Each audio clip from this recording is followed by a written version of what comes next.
India's largest digital media network Suman టీవీతో చేతులు కలపండి. ఫ్రాంచైజ్ ద్వారా లోకల్ మీడియా పార్ట్నర్ అవ్వండి. నమస్తే మ్యామ్. పిల్లల్లో మాటలు త్వరగా రావట్లేదు, లేదంటే లేట్గా మాట్లాడడం స్టార్ట్ చేశారు అంటే రీజన్స్ ఏంటి అంటారు? అంటే ఒక వయసు రాగానే 2 years దాటుతున్నాయన్నగా చిన్నగా స్టార్ట్ చేస్తూ ఉంటారు మాట్లాడడం. అది కాస్త డిలే, కొంతమంది 4 years 5 years వచ్చినా పిల్లల్లో మాట అనేది రాదు. పేరెంట్స్ అదొక పానిక్. దాన్ని ఏ విధంగా చూడొచ్చు? కారణాలు ఏమేంటి అంటారు? మోస్ట్ ఇంపార్టెంట్, అసలు దేన్ని మనం డీలే అనాలి అంటే ఏ వయసు తర్వాత రాకపోతే లేట్ అయిందని అనుకోవచ్చు అని కూడా, అది కూడా one of the important question. So simple వేలో చెప్పాలంటే 1 yearకి ఒకటో రెండో పదాలు తప్పనిసరిగా వస్తాయి. 1 yearకి 1 అంటే అమ్మ, బాబు, తాత, ఏదైనా అలాంటివి. 2 yearsకి 2 పదాలు అంటే జాయిన్ చేసి మాట్లాడాలి. అన్నం పెట్టు, డాడీ ఏడి, గో కార్, ఇలా 2 పదాలు జాయిన్ చేయడం. 3 yearsకి మినిమం 3 పదాల సెంటెన్స్ అంటే నాకు అది కావాలి, నేను అక్కడికి వెళ్తాను, అలా అలా మాట్లాడగలగాలి. సో ఇది బేసిక్ అనమాట.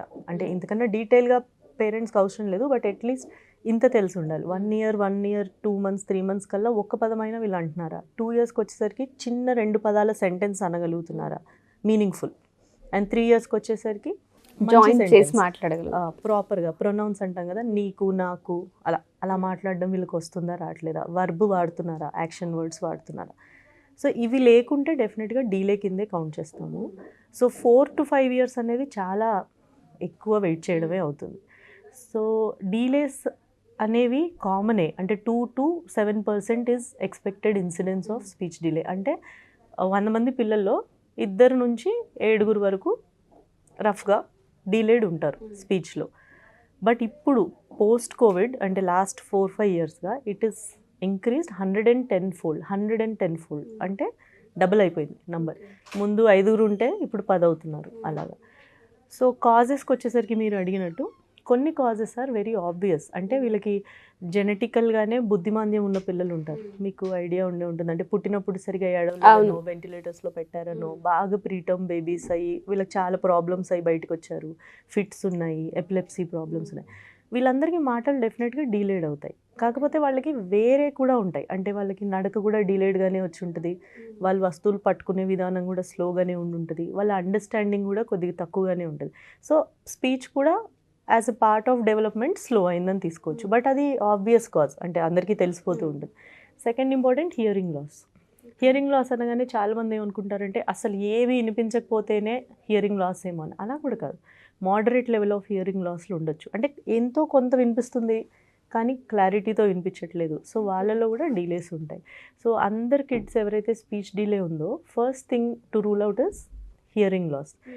కాకపోతే చాలాసార్లు మనకి పేరెంట్స్ చాలా ఈజీగా చెప్పేస్తారు, ఇంత చిన్న సౌండ్ కూడా వీళ్ళు గమనిస్తున్నారండి, డోర్ బెల్ కొడితే వీళ్ళు పరిగెట్టుకు వచ్చేస్తున్నారు, బైక్ హార్న్ వింటే వీళ్ళు వచ్చేస్తున్నారు.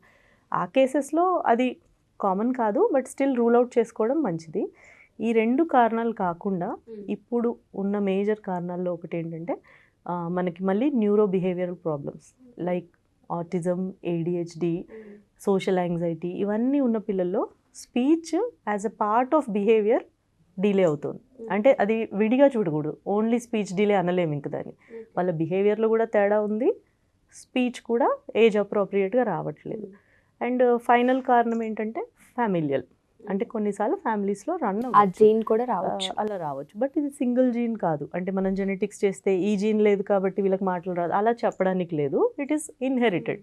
కొన్నిసార్లు ఫ్యామిలీస్లో రన్ అవ్వచ్చు. బట్ అది లాస్ట్ డయాగ్నోసిస్ ఆఫ్ ఎక్స్క్లూజన్ అంటాం. అంటే అన్నీ లేనప్పుడు మాత్రమే అది అనుకోవాలి తప్ప ఫస్ట్ మనం రివర్స్లో ఆలోచిస్తాం యూజువల్గా. వాళ్ళకి లేట్ అయింది కదా, మనకు కూడా లేట్ అయిందేమో అలా. బట్ ఈ కారణాలు ఏమీ లేవు కదా అని జాగ్రత్తగా చెక్ లిస్ట్లో చూసుకుని అన్నీ లేనప్పుడు మాత్రమే మనం అలాంటి కారణాలు తీసుకుంటాం. అండ్ 4 years ప్లస్ అయ్యి మాటలు డెఫినెట్గా రావట్లేదంటే మాత్రం ఇంకా అది డీలే కిందికి రాదు, ఇట్ ఈస్ అ డిజార్డర్ కింద. డీలే అంటే ఏంటంటే కొంచెం లేట్ అయింది అంతే, మళ్ళీ వచ్చాయి, అన్నీ బాగానే వస్తున్నాయి, అన్నీ ఒక 6 నెలలు లేటో 1 year లేటో అయింది, బట్ బాగానే మాట్లాడుతున్నాను. డిజార్డర్ అంటే ఏంటంటే ఇది ఇంకా ఆ టైం ఫ్రేమ్ కూడా దాటిపోయింది. డెఫినెట్గా వీళ్ళకి చాలా లేట్ అవుతుంది, ఫ్యూచర్లో కూడా కమ్యూనికేషన్లో కొంచెం ఇబ్బంది వచ్చే అవకాశం సో ఉంటుంది. దాన్ని ఇంకా లాంగ్వేజ్ డిజార్డర్స్ అంటాం. దీన్ని ఎలా అంటే పేరెంట్స్ గమనించి, మీరు అన్నారు ఇందాక ఫస్ట్ ఇయర్కి ఒక పదం, సెకండ్ ఇయర్కి 2 పదాలు, థర్డ్ ఇయర్కి 3 సెంటెన్స్ కలిపి మాట్లాడడం, ఏ విధంగా ఐడెంటిఫై చేయొచ్చు అంటాం? 3 ఇయర్స్ దాటిన తర్వాత కూడా డీలే కనిపిస్తుంది అంటే చేయొచ్చు. అంటే లైక్ పీడియాట్రిషియన్ విజిట్స్కి ఎనీవే వీరు వెళ్తారు కదా, వ్యాక్సినేషన్స్కి వెళ్తారు, ఏదో చిన్నగా జలుబు జ్వరాలు అయినప్పుడు పిల్లలు వెళ్తూనే ఉంటారు. సో మీ కన్సర్న్ ఎక్స్ప్రెస్ చేయొచ్చు. వీడి ఏజ్ అండి ఇంకా మాట్లాడలేదు. ఐడియల్గా అయితే డాక్టరే వీళ్ళని అడగాలి ఎట్ ఎవ్రీ విజిట్. ఐడియల్ సిచ్యువేషన్లో ఇప్పుడు వెస్ట్రన్ వరల్డ్ ఉందనుకోండి, అమెరికాలో మీరు ఉన్నారు, మీ బేబీని మీరు వ్యాక్సినేషన్ తీసుకెళ్ళినప్పుడు వాళ్ళు ప్రతిదీ చెక్ చేస్తారు. ఈ టైంకి ఇది వచ్చి ఉండాలి, వచ్చిందా లేదా, ఈ టైంకి ఇంత మాట్లాడి ఉండాలి, మాట్లాడుతున్నారా లేదా, వాళ్ళకి ఏమాత్రం డౌట్ ఉన్నా వాళ్ళు రెఫరల్ పెడతారు. బట్ ఇండియాలో మనకున్న కేస్ లోడ్కి ఇప్పుడు మీరు జ్వరంతో వెళ్తే జ్వరం వరకు ట్రీట్ చేసి పంపిస్తారు తప్ప ప్రతిదీ అడుగుతారని నేను అనుకోను. బట్ ఐడియల్ సిచ్యువేషన్లో అడగాలి, లేదంటే మీరన్నా కన్సర్న్ ఎక్స్ప్రెస్ చేయాలి డాక్టర్ దగ్గర. బై అట్లీస్ట్ అప్పర్ లిమిట్ చూడండి 18 months. 18 months కల్లా వీళ్ళు ఏమీ మాట్లాడలేదు, ఒక్క పదం కూడా రావట్లేదంటే డెఫినెట్గా ఒక కన్సర్న్ అయితే ఎక్స్ప్రెస్ చేయాలి డాక్టర్ దగ్గర. వాళ్ళు మెయిన్గా చూసేది ఏంటంటే ఇది ఓన్లీ స్పీచ్ వరకే ఉందా, లేకపోతే అసోసియేటెడ్గా ఇంకేమన్నా ఉన్నాయా. ఓకే. సో ఇప్పుడు స్పీచ్ వర్క్ అంటే అందులో సింపుల్గా చెప్పాలంటే రిసెప్టివ్ స్పీచ్, ఎక్స్ప్రెసివ్ స్పీచ్, 2 భాగాలు. మనం స్పీచ్ అంటే ఓన్లీ మాటలు అనుకుంటాం, కానీ స్పీచ్ అంటే రిసెప్టివ్ స్పీచ్ అంటే అసలు మీరు అన్నది నాకు అర్థమైందా, అది రిసెప్టివ్. అంటే ఫర్ ఎగ్జాంపుల్ ఒక పిల్లోడు ఉన్నాడు, నానేడి అని అడిగాను, వాడికి ఇంకా మాటలు రాలా, కానీ వాళ్ళ ఫాదర్ సైడ్ చూసాడు అనుకోండి, యాక్షన్ ఎక్స్ప్రెషన్లో చెప్పేశాడు నాకు మా నాన్న అది అని నాకు అర్థమైంది అని. నీకు ఎన్ని చాక్లెట్స్ కావాలి అంటే ఇలా అన్నాడు, నాకు అర్థమైంది, వాడికి నా క్వశ్చన్ అర్థమైంది, వాడు ఆన్సర్ కూడా చేయాలనుకున్నాడు. ఇది రిసెప్టివ్ లాంగ్వేజ్, అంటే మనం అన్నది అర్థమవుతుందా అని. ఇది ఫస్ట్ స్టెప్. సో పేరెంట్స్ గమనించాల్సింది ఏంటంటే మాటలు రానప్పుడు ఓకే మాటలు రాలేదు పక్కన పెట్టండి, అన్నది వాళ్ళకి అర్థమైందా. సో ఎంత అర్థం అవ్వాలి అంటే సెకండ్ ఇయర్కి వచ్చేసరికి 1 step కమాండ్. అంటే బ్యాగ్ తీసుకురా అంటే అక్కడ బ్యాగ్ ఉంటే తీసుకురావాలి. అదే 3 yearsకి అయితే 2 step కమాండ్. ఈ ఫోన్ తీసుకెళ్ళి డాడీకి ఇచ్చి బ్యాగ్ తీసుకురా. ఓకే, అంత అర్థం అవ్వాలి. సో అసలు ఇంత అర్థమవుతుందా మీ పిల్లోడికి అన్నది మనం గమనించాలి. బాగా అర్థమవుతున్న పిల్లలు ఉంటారు, ఓన్లీ మాటే రాదు. సో వాళ్ళు ఏం చేస్తారు, నెక్స్ట్ నాన్ వర్బల్ వేలో చెప్తారు. నాన్ వర్బల్ అంటే అయితే చూపిస్తారు, లేకపోతే సైగ చేస్తారు. జెస్చర్ అంటే సైగ, ఇందాక మనం అన్నట్టు ఎన్ని కావాలి అంటే 2 అన్నాడు, నానేడి అంటే ఇలా చూపించాడు. ఆ 2 నాన్ వర్బల్ కమ్యూనికేషన్. పాప ఏం చేస్తుంది అని అడిగితే ఏడుస్తుంది అని వాడి వేలో వాడు చెప్పేసి చెప్తాడు. సో నాన్ వర్బల్ కమ్యూనికేషన్ బాగుంది. Pointing, very important point is pointing, అంటే వేలుతో చూపించడం అనేది చాలా ఇంపార్టెంట్ మైల్ స్టోన్. పేరెంట్స్ మర్చిపోకూడని మైల్ స్టోన్ ఏంటంటే బై 18 months, యాక్చువల్లీ 12 monthsకే వచ్చేస్తుంది వేలుతో చూపించడం. సరే మనం కొంచెం బెనిఫిట్ ఆఫ్ డౌట్ అటు ఇటుగా ఇచ్చిన పిల్లోడికి బై 15 to 18 months, అంటే సంవత్సరంన్నర పిల్లోడు ఏమన్నా కావాలంటే మనకి వేలు పెట్టి చూపించగలగాలి. అలా చూపించట్లేదు అంటే అది బిహేవియరల్ కన్సర్న్ కిందే తీసుకుంటాం. సో చూపిస్తున్నారు, నాన్ వర్బల్ కమ్యూనికేషన్ బాగుంది, మీరు అన్నదంతా వాళ్ళకి అర్థమవుతుంది, ఆడుకునే విధానం బాగానే ఉంది, మీరు ఇలా దొంగాట అలా ఆడుతుంటే బాగా రెస్పాండ్ అవుతున్నారు, నవ్వుతున్నారు, చిన్న చిన్న గేమ్స్ యాక్టివిటీస్ ఇచ్చినప్పుడు వాళ్ళు కరెక్ట్గానే ఆడుకుంటున్నారు, ఇవన్నీ బాగున్నాయి అనుకోండి, ఓన్లీ ఎక్స్ప్రెసివ్ డిలే కింద తీసుకుంటాం. అంటే మాటలు మాత్రమే రాలేదు, అవుట్పుట్ ఒకటే రాలేదు, ఇన్పుట్ అంతా ఓకే బాగుంది. సో ఇన్పుట్ కూడా బాగాలేదన్నప్పుడు it is high red flag. అంటే మనం అన్నదే వీడికి అర్థం కావట్లేదు, మరి ఇంక వీడు ఎలా అంటాడు తిరిగి, అవును, సో లోపలికే వెళ్ళలేదు, అప్పుడు it is a very high red flag. వెంటనే ఇవాల్యుయేషన్కి వెళ్ళాలి. ఓన్లీ ఎక్స్ప్రెసివ్ డిలే అనుకోండి, సరే ఇంకొక 6 months ఆగినా ఇట్స్ ఓకే, అంతా అర్థమవుతుంది, ఓన్లీ అనట్లేదు, వీ కెన్ వెయిట్. బట్ ఐడియల్గా ఏదైనా ఇవాల్యుయేట్ చేయించుకోవడం మంచిది, ప్యానిక్ అవ్వకుండా. ఓకే, అంటే ఫస్ట్ ఆఫ్ ఆల్ నేను ఇవాల్యుయేట్ అనగానే అందరూ అంటే ఇప్పుడు 18 monthsకే భయపడాలా, మాటలు రాలేదు కదా అని అదొక కంగారు మళ్ళీ. సో మీరు అర్థం చేసుకోవాలి, రిసెప్టివ్ లాంగ్వేజ్ బాగుండి ఓన్లీ ఎక్స్ప్రెషన్ బాగాలేకపోతే at least you have time.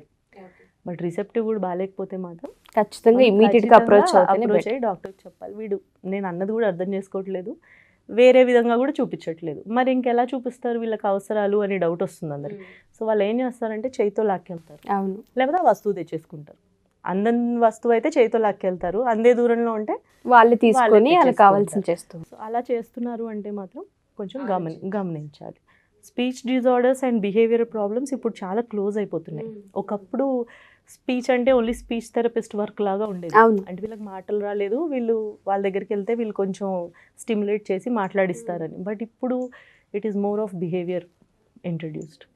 So behaviour problems వల్ల స్పీచ్ ప్రాబ్లమ్స్ ఎక్కువ అవుతున్నాయి ఇప్పుడు. మళ్ళీ దానికి కూడా one of the reason is isolation.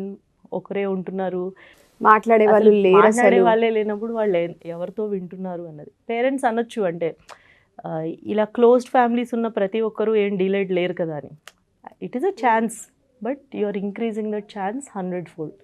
అంటే వచ్చి ఉండొచ్చు మాటలు, ఎవరు లేని పిల్లలు కూడా మాట్లాడి ఉండొచ్చు, బట్ పర్సంటేజ్ వైజ్లో చూసుకుంటే ఇద్దరు working parents, completely isolated homes, joint families kind of సిస్టమే లేదు కాబట్టి, అండ్ ఆ కమ్యూనిటీలో కూడా పిల్లలు లేరు, ఆర్ కోవిడ్ వల్ల వీళ్ళు తీసుకెళ్ళలేదు బయటికి, and gadget addiction main. Again 5 to 6 hours of screen time ఉన్నప్పుడు speech delays are increasing 100-fold. అంటే 1-2-fold కాదు, 100 times. అంటే 100-fold అంటే ఇట్స్ డబ్లింగ్ బేసికలీ. 10 ఉంటే ఇక 20 అయింది, 50 ఉంటే ఇప్పుడు 100 అయింది అలాగా. And we don't know the end. అంటే ముందుకెళ్తూ ఉంటే it will increase. Thank you so much Deepti garu. ఎందుకు అంటే స్పీచ్ డిలే అనేది ఎవ్వరం అంత ఈజీగా ఐడెంటిఫై చేయలేము. చెయ్యాలి అన్నా ఏ విధంగా చేయాలో పేరెంట్స్కి తెలీదు. ఈ మధ్య కాలంలో డాక్టర్స్ యాక్చువల్గా మనం ఏదన్నా చిన్న ఇష్యూ వచ్చి వెళ్ళినప్పుడు ఆ టైంకి వాళ్ళ యాక్టివిటీ ఏంటి, ఏం చేస్తారనేది డాక్టర్ అడగాలి. కొన్ని సందర్భాల్లో అది కూడా జరగదు. పేరెంట్స్ దానిపైన నాలెడ్జ్ లేక డిలే ఎక్కువ అవుతూ ఉంటుంది. 3rd year 2nd yearలో జరగాల్సింది 5th or 6th yearకో పోయినప్పుడు తెలియకుండా డిలే చాలా పెద్దగా అవుతుంది, బేబీకి ఎఫెక్ట్ అవుతూ ఉంటుంది. ఇలాంటి ఎపిసోడ్స్ మనం ఎప్పుడైతే మాట్లాడుతూ ఉంటామో యాజ్ ఏ పేరెంట్స్గా తల్లి కానివ్వండి తండ్రి కానివ్వండి ఎపిసోడ్ చూసినప్పుడు పిల్లల్లో అబ్జర్వేషన్ స్టార్ట్ చేస్తూ ఉంటారు, ఏం జరుగుతుంది, ఎక్కడ మనం ఆపొచ్చు అనేది. ఇంకా ఒకటి like I wanted to add, చాలామంది స్పీచ్ని లాంగ్వేజ్ని కన్ఫ్యూజ్ అవుతూ ఉంటారు. అంటే డిఫరెన్స్ ఏంటంటే, ఫర్ ఎగ్జాంపుల్ మా దగ్గరికి వచ్చినప్పుడు తీసుకొస్తారు పిల్లల్ని, మాటలు రావట్లేదండి అంటే అన్నీ మాట్లాడతాడండి కానీ మనం అడిగినప్పుడు సమాధానం చెప్పడు అంటారు. అంటే ఏం మాట్లాడతాడు అని వాళ్ళని అడిగినప్పుడు బుక్స్లో చూసి ఇది యాపిల్, ఇది కారు, ఇది గ్రీన్ కలర్, ఇది ట్రయాంగిల్, ఇది ఏ, ఇది బి, ఇవన్నీ చెప్తున్నారు, రైమ్స్ కూడా పాడేస్తున్నారు. బట్ ఇది లాంగ్వేజా? అసలు లాంగ్వేజ్ అంటే ఏంటి అన్నది మనకు తెలియదు. స్పీచ్ అంటే జస్ట్ ప్రొడక్షన్ ఆఫ్ వర్డ్స్ అనడంని స్పీచ్. దానికి మీనింగ్ ఉండొచ్చు, ఉండకపోవచ్చు. లాంగ్వేజ్ అంటే ఒక meaningful construction of sentence. Communication అంటే using this language to express. అంటే అసలు మీరు మీ బాబు లెవెల్ ఈజ్ ఓన్లీ స్పీచా, లాంగ్వేజా, కమ్యూనికేషనా? సో మ్యాక్సిమం తెచ్చే పిల్లలు ఎలా వస్తున్నారంటే ఈ మధ్యకాలంలో మాటలు వచ్చు బట్ మీనింగ్ఫుల్గా కాదు, జస్ట్ ఐసోలేటెడ్గా వర్డ్స్ తెలుసు అంతే. అవసరం ఉన్నప్పుడు వాళ్ళది వాడట్లేదు. ఇప్పుడు యాపిల్ కావాలన్నప్పుడు యాపిల్ అని అడగట్లా, అదేదో పిక్చర్లో చూసినప్పుడు. బయటికి వెళ్దామంటే కారులో వెళ్దామని చెప్పట్లా, అక్కడ కారు ఉంటే రెడ్ కార్ అంటున్నారు. సో ఇది లాంగ్వేజ్ కాదు. So they have to be very clear. ఇది కూడా one of the reason for delay in diagnosis. అంటున్నారు కదా మాటలు అనే పేరెంట్స్ అనుకుంటున్నారు, బట్ అది మీనింగ్ఫుల్ కాంటెక్స్లో అంటున్నారా, జస్ట్ ఊరికే చదువుకుంటూ వెళ్తున్నారా? ఇది కూడా గమనించాలి. స్క్రీన్స్ అడిక్షన్ వల్ల వచ్చిన స్పీచ్ డిలేస్. ఇవి వర్డ్స్ వస్తాయి, మీనింగ్ఫుల్ కాంటెక్స్లో మాట్లాడట్లేదు. అడిగినప్పుడు చెప్తారు కొన్నిసార్లు, ఇదేంటి అంటే ట్రయాంగిల్ అంటారు, ఇదేంటి అంటే 2 అంటారు. నీకెన్ని చాక్లెట్స్ కావాలి అంటే చెప్పరు, వాళ్ళకి 2 కావాలంటే తీసుకుని వెళ్ళిపోతారు అంతే, చెప్పరు. Thank you ma'am, thank you so much. Thank you. So ఎవరైనా సరే ఈ ఎపిసోడ్ చూసిన తర్వాత మీ పిల్లల్లో కనుక స్పీచ్ డిలే మేము గమనిస్తూ ఉన్నాం, లేదా ఈ ఎపిసోడ్ చూసిన తర్వాత కొన్ని అబ్జర్వ్ మేము చేసాం, ఒకసారి కన్సల్ట్ అవ్వాలనుకుంటున్నాం అని కనుక మీరు అనుకుంటే కింద స్క్రోల్ అవుతున్న కాంటాక్ట్ నెంబర్ని కాంటాక్ట్ చేసి మీరు పూర్తి వివరాలు తెలుసుకోవచ్చు.